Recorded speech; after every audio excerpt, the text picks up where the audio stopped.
I'm here representing Joshua Armstrong. In this case, there really aren't any facts that are in dispute. Mr. Armstrong was serving time in the penitentiary. He was incarcerated on a previous sex offense conviction. While he was in the penitentiary, Mr. Armstrong sent a packet of letters. Those letters were addressed to PREA, which is an acronym for the Prison Rape Elimination Act. The reason Mr. Armstrong sent those letters and addressed them to PREA was to make sure that they would get out of the penitentiary. The letters were sent to the Compass Center. They were received by Michelle Margraf, an employee at the Compass Center. She received these letters, she read them, and she became concerned with the content that was in these letters. She contacted a DCI agent. The DCI agent then did contact the penitentiary. Ultimately, what was in these letters was then relayed to CH, who was the object of the threatening nature and a mental health counselor at the penitentiary. Because no facts are in dispute, really at the heart of this appeal are issues of statutory interpretation. The statute that Mr. Armstrong was convicted of at trial is South Dakota Codified Law 22-22-45, which reads, "Any person who has been convicted of a felony sex offense who directly threatens or communicates specific intent to commit further felony sex offenses is guilty of threatening to commit a sexual offense." There are three issues that are before the court that were briefed. The first issue was whether or not the trial court erred in denying Armstrong's motion for a judgment of acquittal. That would be reviewed under a de novo standard. And the question before the court is, was there evidence in the record sufficient to sustain a finding of guilt beyond a reasonable doubt? Within that question, there are two questions that our brief does ask this court to answer. And the first would be, what is the meaning of the term directly within this statute? And does that term modify both the word threatens and the word communicates within that statute? Now, our argument is that the evidence is insufficient because these letters were not sent directly to CH, the object of the threat. These letters were addressed to PREA, then sent to the Compass Center. And in that regard, they were not direct. We would ask the court to look at language from 2002 case, People ex rel CCH. And in that case, there was a student who told the teacher that he wanted to kill a couple of his classmates. And on appeal, this court stated, clearly the evidence proves that the threats were not communicated directly to the intended victims. Similar to that case, here we have threatening communications which moved along intermediaries. There were people in the middle. Ultimately, they did get back to CH. Maybe let me stop you there for a minute. So the CCH case, that dealt with the court addressing a First Amendment defense, correct? That's correct. That was analyzed under true threat doctrine. We are not asking the court to review whether this is a First Amendment free speech issue. However, we believe that the language that was just referenced does indicate that directly, as it is stated in this statute, does refer to the manner of the communication. At the trial court level, the state really did argue that there's not much of a difference between a direct or a specific threat, and we would urge that that is not the case.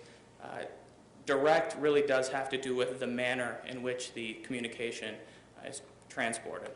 So do you think, so your argument contemplates that not only that direct modifies, threatens, and communicates, but are you also suggesting that it's an ambiguous term that we have to determine using rules of statutory construction? We would ask the court to define within the context of this statute what directly does mean. And the primary issue was because at the trial court level, the state did argue that there really was not a difference between a direct threat or a specific threat. And we believe that those terms were conflated at the trial court level. So as I understand your argument, you're suggesting that, well, there's really two issues. What does directly mean, first of all, and whether it also applies to the second clause of the statute, the communicate a specific intent.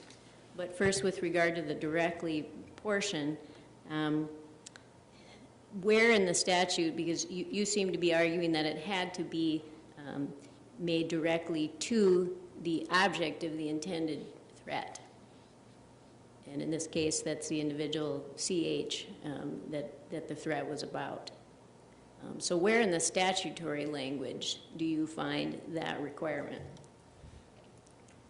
Simply looking at the term direct as it is in the statute, and because indirect is not in the statute. In our brief, we also addressed the State versus Paulson case, which was a 2015 case. In that case, there was a pro se litigant who was filing many motions to the court. Some of them did contain language that was threatening in nature. That individual ended up being prosecuted under South Dakota Codified Law 22-11-15, which, and paraphrasing, states that any person who directly or indirectly threatens a judicial officer. So our argument would be that it would require direct simply because it is in the statute and because indirect was not included. But that's also an example of a statute which had explicit language indicating that the threat had to go to a specific person, to a judicial officer, correct? Correct. That statute did contemplate the object of the threat. And we don't have that type of language in the statute that we are looking at here, do we? We do not have that type of language. We would argue that that is still important. The state's argument on appeal is that the or serves as a disjunctive. Because threatens or communicates is how it is written in the statute, that directly only applies to the threatening language. However, we think that looking at this statute, if we were to really take threatens, directly threatens, and separate it from communicates specific intent, really Armstrong could have stated to his cellmate, I intend on committing another rape. He could have etched it into the wall of his cell. And he would be within the purview of this statute simply because he expressed or communicated specific intent to commit a further felony sex offense. And we would believe that that is an absurd result, and the idea behind this statute was to ensure that the people that are the object of the threat are not receiving them directly. So you gave one hypothetical, let me give you another one. And so under your suggestion that directly threatens, the direct also has to refer to communicate. So presumably I take you to mean that every threat has to go straight to the object of the threat in order for it to qualify under this statute. Is that your argument? Yes, Justice. So then what if we have the hypothetical where we have the registered sex offender, as in the case here, that sends a letter to a parent of a child and has in that letter a threat saying, I intend to rape your child. Under your interpretation, would that type of a scenario not fall within the purview of the statute? Under a strict reading, it would not. I believe that hypothetical is also difficult to answer with a parent being the recipient and a minor child being the object of the threat. But a strict reading of the statute, we would argue that that is not a direct threat. And we have additional language in the statute also, don't we? It's not just the threatens or communicates, it's directly threatens, and then we have communicates a specific intent to commit a further felony sex offense. Do you think there's two meanings when you look at that entire second clause, not just the word communicate. It's odd in the sense that threatens and communicates a specific intent really are a distinction without a difference. What is a threat? A threat is a communication of intent to do a certain thing. Communication of intent to do a certain thing, usually unlawful, is a threat. Looking at this statute, it's unclear if possibly the legislature intended to.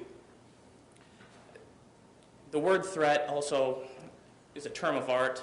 There's defenses that people could assert, maybe trying to ensnare more conduct, more language, as opposed to more communications and how they are either directly or indirectly transported to the person. Now, with regard to whether or not directly does modify both, jury instruction number 17 in this case, which contained the elements of the offense, which stated that Mr. Armstrong would need to be found guilty of one specific element being communicating a direct threat or communication. Those were contained within one element of the jury instructions. So I guess there would also be a question as to whether the jury unanimously believed that he directly threatened CH or if he communicated specific intent to commit a further felony sex offense with reference to CH. One example that we would use, just to try and use a simple example to demonstrate, take an art museum, and the art museum has a rule. Any person that purposefully touches or contacts the artwork will be removed from the museum.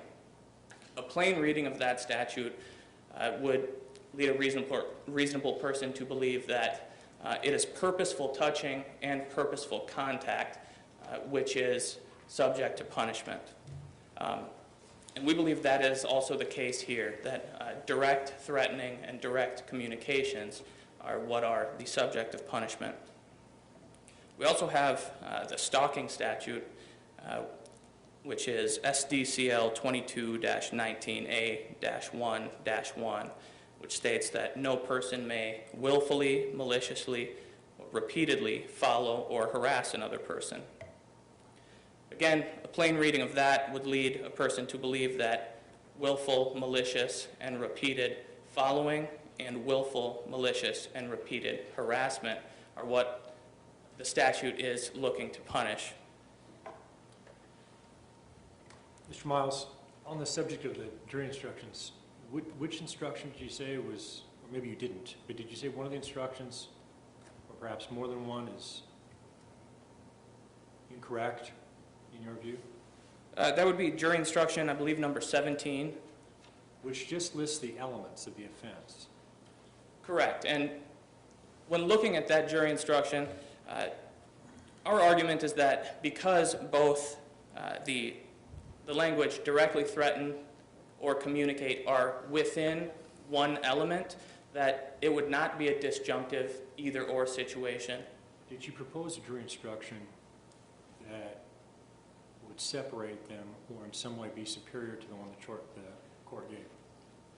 Trial counsel did not propose an instruction to separate those two different clauses into. Is this even the case that we can reach this issue on then? Because if that objection doesn't exist, and we have instructions that say what the statute says, and we have a general verdict that says guilty, how are we to know that the jury based its decision to convict your client on the error that you assert exists now on appeal? And we do recognize that that was not asserted in the briefs. It was something that came to light here recently. Possibly be asking the court to review that for plain error. All in all, we think that what that does is supports our argument that direct does in fact modify both threatens and communicates. So is this a general or a specific intent crime? Justice, that was the third issue that was briefed before the court, Armstrong is arguing that this is a specific intent crime. At the trial court level, counsel did propose an instruction which indicated that the state must prove that Mr. Armstrong acted with the specific design or purpose to threaten CH. Now, again, this statute was enacted in 2006. I am not sure if there has been any other prosecutions under this statute. I'm not familiar with any appellate cases which have dealt with this. But within that statute is the term specific intent. And that is a legal term of art. And it would be our position that because the legislature used the word specific intent in that statute, that they did intend for it to be a specific intent crime. But the way it's used in this particular statute communicates a specific intent to commit a further felony sex offense. Isn't the use of it there getting at the nature of the communication rather than whether or not the person sending it actually had the specific intent to carry out the threat? Would you agree with that? I would agree. The statute is framed in a way that it's not necessary. Many specific intent statutes ask, did the person do the act with the unlawful purpose in mind, as opposed to, did the person do the act? Well, I think specific intent is to have an intent that goes beyond an intention to commit the act itself. Correct? Correct. This is a difficult issue. Ultimately, I think it does reach back to whether or not, looking at the facts of this case, Mr. Armstrong did testify in this case, and he did indicate that, well, the entire reason that he was sending these letters out was so that he could get his day in court and try to air grievances about his prior conviction. When he found out, this is his testimony, when he found out that CH did become aware of the letters and that she was the object of the threats in those letters, he said that he apologized to her. I think ultimately what it gets at is whether or not a person can convey specific intent, communicate specific intent, without having the actual specific intent, can be a circular argument there. And I will concede that this is a difficult issue to try and hash out exactly what was intended.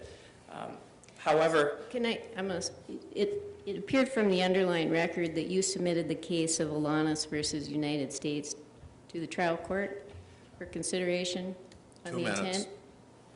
Did you?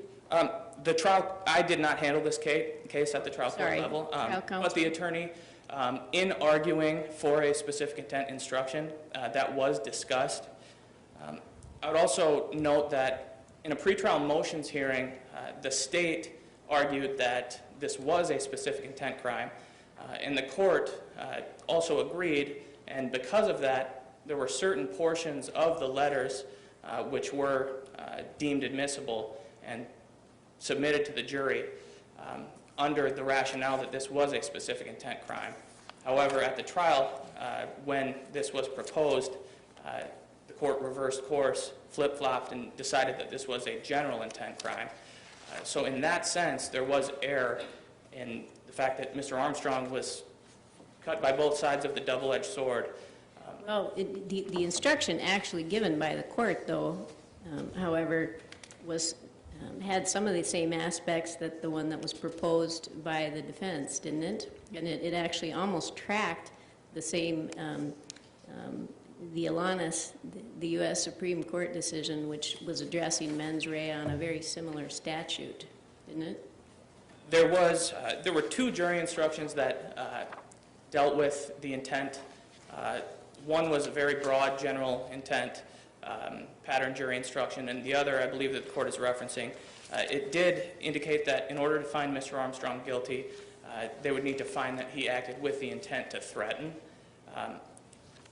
Different than that is, in the proposed jury instruction, is that we were asking that the court recognize that he must have the intent to threaten CH. He must have been acting with the specific design or purpose to threaten CH. And again, it's odd because Mr. Armstrong, he did have the intent to get charged with a crime. He wanted to be before a court so that he could and speak about what he had, what his gripes were with his prior conviction. Your time has expired, counsel. Thank you. Ms. Handke, you have 20 minutes.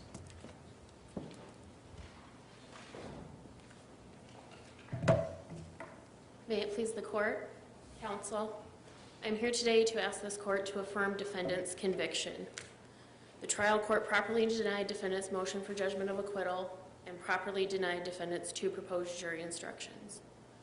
In 2016, defendant was an inmate in the state penitentiary here in South Dakota for a prior sex conviction. It was a sexual contact with a person under 16. At that same time, CH was a counselor at the prison who provided counseling services to defendant's unit. In August, defendant wrote 2 letters and sent them with some other materials to the Compass Center and did label them PREA, which is Prison Rape Elimination Act. He did this so prison staff would not intercept these letters and they would get out. In the first letter, it was a 3-page letter addressed to whom it may concern. The second letter was an 18-page letter addressed to then Governor Dugard. And in these letters, the defendant wrote in excruciatingly graphic detail, raping and killing his counselor, CH. Defendant stated, I am absolutely serious about what I said about CH. I have got nothing to lose and everything to gain by raping and killing her or a guard. I would gladly stand in front of a jury for sexual assault and most likely murder and tell them someone like CH had to be raped and murdered. When the Compass Center received these letters, they were obviously concerned. They contacted law enforcement and DCI was sent in to investigate. During his interview with DCI, defendant, when asked about the letters, defendant stated, if I have to do something stupid like that, I will. Defendant was charged and subsequently convicted at trial under SDCL 22-2245. In viewing the evidence in light most favorable to the state, there was sufficient evidence to support defendant's conviction. I know defense counsel spent a lot of time arguing that the statute, what does this statute mean? This statute reads in part, person who directly threatens or communicates specific intent to commit further felony sex acts. They are separated by the word or.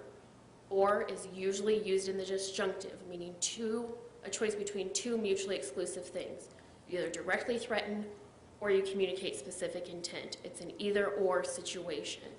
And we have that, the state proved that. The state had to prove defendant had a prior felony sex act conviction. That was stipulated to, no questions about it. The state had to prove defendant directly threatened or communicated specific intent to commit a further felony sex act. He admitted to writing these letters. He did not deny writing these letters. He admitted to DCI. He admitted to the jury at trial. He talked about how serious he was. He is absolutely serious about what I said about CH. He said he was serious. And he also went into detail about how he would seek this mental health treatment to get CH alone. And then in extremely graphic detail depicted what he would do to this poor woman once he got her alone. Just for clarification, is it the state's position that it is or communicates a specific intent to commit a sexual offense portion that the conduct here falls within, or could it be either? I think, Your Honor, it could be either in this situation. He directly threatened. He took the time out to send this letter to a person and wrote his threat in the he wrote his threat to a person. That is the direct communication. So your interpretation of directly under that scenario is that it doesn't mean it has to go to the object of the threat. That is correct. Nowhere in the statute does it say that the defendant must directly threaten his intended victim. Okay, go ahead. So in finishing your first question, Justice, or the communicate specific intent is obviously clear in the graphic detail of his letter. So the state's position is he violated under both clauses, if you will. And so I think the argument on the other side, however, is that we may have some statutes where the adverb modifier, a reading of it suggests that it may apply to more than the first term that are separated by ors. So how do we reconcile your suggested interpretation with some of those other statutes? Well, for starters, in defendant's brief, they use the example of controlled drug or substance, and that has actually been defined by the legislature as a term of art. Controlled drug or substance is defined statutorily, where controlled applies to both drug and substance, even though they are separated by the word or. And I know today he used the harassment statute. I don't have the language in front of me, I apologize, but it was menacingly following or harassing. And in that situation, I don't know that you necessarily need to apply menacing to the harassment. That is what harassment is. And further evidence is how these are two separate clauses and they do have different meanings is because they have to have different meanings. If we read this as a person has to directly threaten or directly communicate, that's redundant language. We then have surplus in our statute. This court has defined threaten in State v. Paulson, a case defense counsel cited. It's 2015 SD 12 as threatens is a communicated intent to inflict harm. So if we read this statute as defendant is asking, it would say in part, any person who directly communicates intent to inflict harm or directly communicates specific intent to commit further felony sex offenses. It's the same thing. It's the same thing. They have to have different meanings. The statute says directly threatens or communicates specific intent to commit these acts.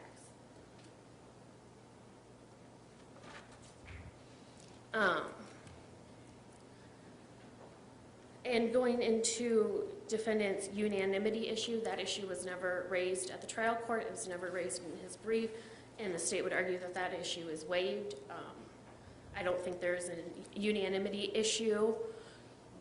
The state presented this to the trial court as a one act. Issue? I'm sorry, what's that? Ambiguity issue? The unanimity issue, Your Unanimity, Honor. sorry, forgive me. I was going to say, I asked the ambiguity question. No, the state presented this as one act. This is just one act. Defendant wrote these letters, sent this packet. It was a one-time deal. And I don't think unanimity is an issue. Going off of Justice Salter, I do believe the statute is unambiguous. It is clear what the statute says. And I think that is supported by what I just said. If it's read as defendant proposes, it's redundant. And we don't read statutes to have surplus We language. probably have to read more into the statute if, well, I don't know, maybe this isn't right, but if the statute were construed to mean directly communicate, then it would just beg the question of to whom? Correct, Your Honor. So, right, then we'd have to, in your view, further construe the object of the direct communication? Absolutely, Your Honor. This defense is asking not only to add directly in front of communicates, but they're also asking to add language to specify who this threat needs to be made to. The statute doesn't say who the threat needs to be made to. It is silent on that. Would a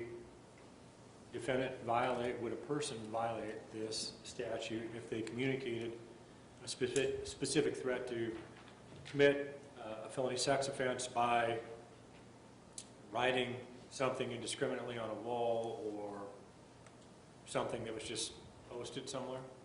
Absolutely. He's communicating that specific intent. He's communicating that intent. The statute doesn't specify how he has to communicate. As long as a specific intent element. Correct. It's not some off-the-cuff remark.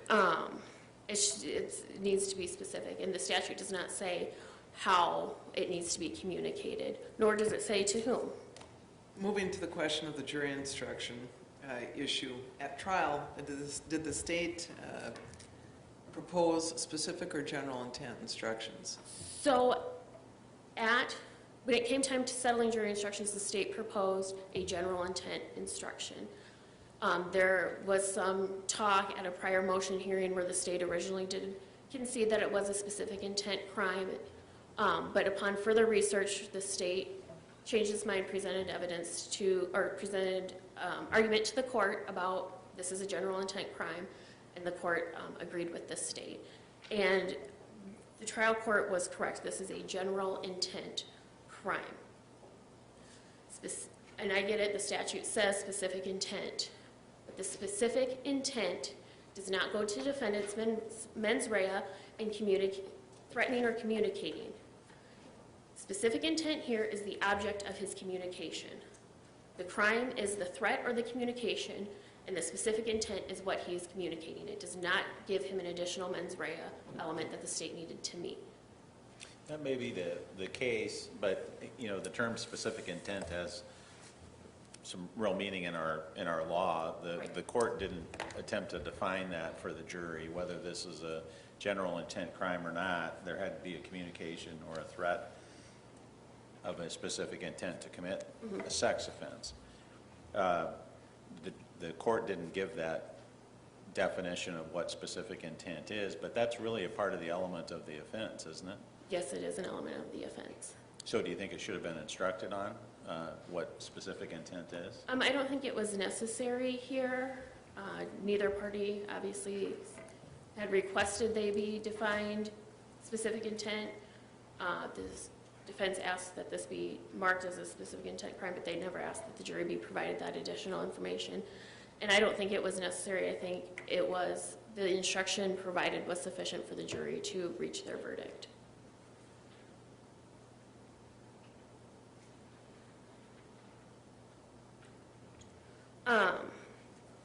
So kind of looping back, state believes that the trial court was proper in denying its motion for judgment of acquittal and also proper in denying both the defendant's proposed jury instructions. If there's no additional questions, I ask this court to affirm defendant's conviction. Nobody is ever chastised for quitting early. Thank you. Mr. Miles, you have 10 minutes rebuttal, sir.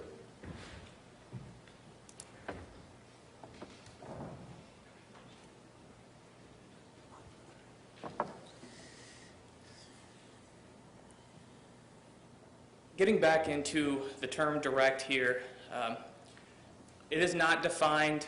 However, we believe that looking at just common usage would also lend itself to our argument. If a person requests direct payment, if a person is supposed to pay X, they don't say, I've paid Y, X can go and get it from Y. Direct really is about from one person to another without an intermediary. So is your argument that the conviction's unsustainable under either purported theory of criminal liability, either as a direct threat or as a communication, direct or otherwise? Are you saying, look, the conviction couldn't have worked either way, or that there's a bigger problem with one theory of criminal liability than the other? I suppose to a degree both. With what we would contend is the proper reading of the statute, Armstrong's actions could not be construed to be within the purview of this statute because, again, our interpretation is that direct does modify both threatens and communicates. Counsel, could you respond to the state's argument that if we adopt your interpretation of direct, meaning it can't go through an intermediary, and you want us to read that term also in front of communicate in the statute, and if we do that, directly threaten or directly communicate a specific intent to commit a sex offense, how are those two phrases then not redundant? They are redundant, and as I argued in the first round here, I believe that what really, at least our contention, is that the legislature was looking at this thinking, well, maybe somebody would say that was not a threat. It is more all-encompassing to say, also, we would require that a person be found guilty or convicted of this statute if they have simply communicated specific intent. To say, well, that was not a threat, however, it was still a communication of specific intent, would not change whether or not it was direct, and we believe that is the most meaningful portion. It is a distinction without a difference in that sense. However, we believe that the reason behind that is not what the state purports that to be. Now, with regard to issue number 3, there was a prejudicial effect due to the specific intent instruction not being given to the jury, and that would be because at trial, when the state was arguing in closing, they were arguing that even an indirect threat would be allowed, and that allowed the jury to convict. It allowed them to convict by lowering the burden here, not only on whether or not it was an indirect threat, but also whether or not Armstrong actually had that specific design.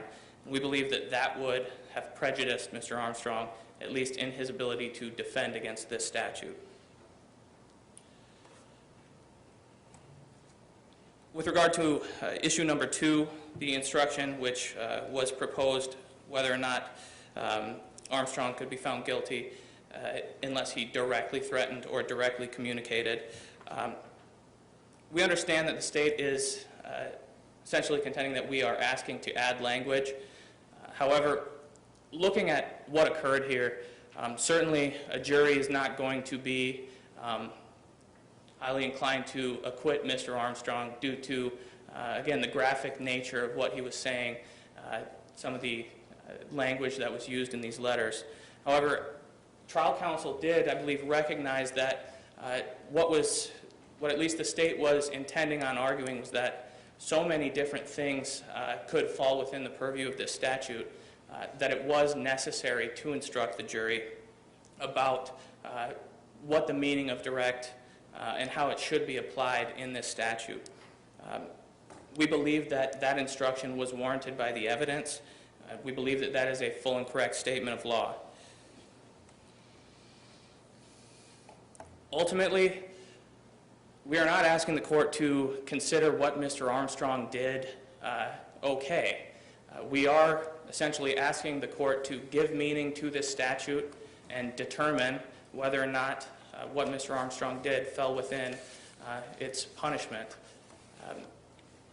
The statute could certainly be rewritten, and the legislature may intend on doing that after this. However, at its current position, it is difficult to interpret, and we believe that the only correct interpretation is to have direct modifying both threatens and communicates.